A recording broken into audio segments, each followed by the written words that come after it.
선거가 끝나고 문재인 대통령은 국민의 질책을 엄중히 받아들이며 더욱 낮은 자세로 무거운 책임감으로 국정에 임하겠다고 밝혔습니다. 그러나 대변인을 통해 발표한 단 3문장, 꼭 100자의 입장문에서 어떤 진정성도 느낄 수 없었습니다. 문재인 대통령에게 요구합니다. 대변인이 아니라 대통령이 직접 사과하고 국정기조의 대전환을 선언하고 청와대와 내각의 전면적인 인적 쇄신을 단행해야 합니다. 침몰하는 배에서 뛰어내릴 생각만 하는 의리 없는 측근들 대신 대선 출마한다며 사퇴하는 총리 후임자 인선하고 있는지 없는지도 몰랐던 존재감 없는 장관 몇 명 바꾼다고 해결될 일이 아닙니다. 필요하다면 내각 총사퇴라는 극약 처방도 써야 합니다. 보궐선거가 끝났습니다.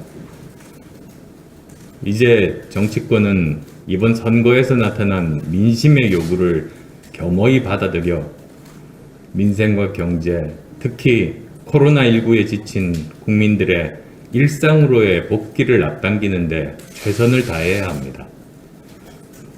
그렇게 하기 위해서는 여당은 진정성 있는 성찰과 반성이 필요하고 야권은 표를 주신 민의에 부응하는 혁신과 책임을 생각해야 합니다. 그런데 정치권은 아직 그렇지 못한 것 같습니다. 선거가 끝나고 문재인 대통령은 국민의 질책을 엄중히 받아들이며 더욱 낮은 자세로 무거운 책임감으로 국정에 임하겠다고 밝혔습니다. 그러나 대변인을 통해 발표한 단 3문장, 꼭 100자의 입장문에서 어떤 진정성도 느낄 수 없었습니다. 또한 청와대 관계자는 국민의 절실한 요구를 실현하기 위한 노력은 흔들림 없이 계속될 것이라고 하고 홍남기 부총리는 부동산 정책의 큰 틀은 흔들림 없이 유지돼야 한다고 밝혔습니다. 한마디로 정책 기조는 바꾸지 않겠다는 겁니다. 어차피 전당대회를 새로 치러야 하는 여당 지도부의 총사퇴는 아무 의미가 없습니다. 대통령이 보궐선거에서 나타난 민심을 받들어 국정 운영 기조를 대전환하고 인적 혁신을 하지 않는 한 아무것도 변하지 않을 겁니다. 낙제점을 받았으면서도 여전히 똑같은 공부 방식, 똑같은 강사만 고집한다면 결국 낙제할 수밖에 없는 이치와 같기 때문입니다. 문재인 대통령에게 요구합니다.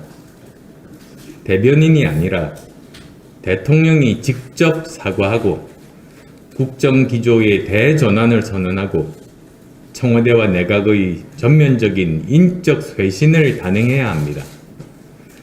부동산 정책을 비롯한 잘못된 정책을 과감히 철폐하고 침몰하는 배에서 뛰어내릴 생각만 하는 의리 없는 측근들 대신 누구 편인지 가리지 말고 대한민국과 민생만 생각하는 사람들로 싹 다 바꾸어야 합니다. 대통령과 586 측근들과의 친소관계가 아니라 오직 능력과 도덕성만을 기준으로 새 사람들로 진용을 새로 갖추기 바랍니다. 필요하다면 내각 총사퇴라는 극약 처방도 써야 합니다.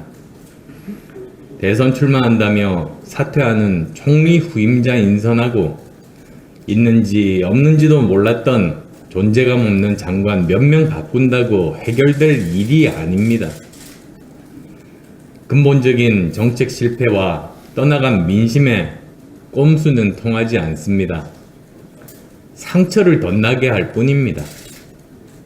대통령의 과감한 결단과 실천만이 대한민국과 정권을 위기에서 구하는 유일한 방법입니다. 민주당에 충고합니다. 이번 보궐선거 패배가 단순히 운이 나빴기 때문이라고 생각합니까? 중도층과 젊은 층들이 설마 국민의힘을 어떻게 찍겠느냐는 교만과 착각이 선거의 참패를 불러왔다고 생각하지 않습니까?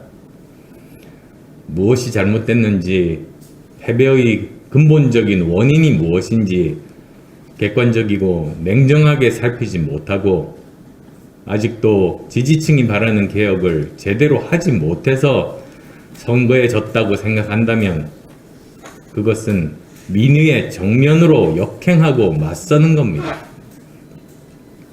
민의에 맞서는 정치 세력에게는 국민의 심판이 있을 뿐입니다.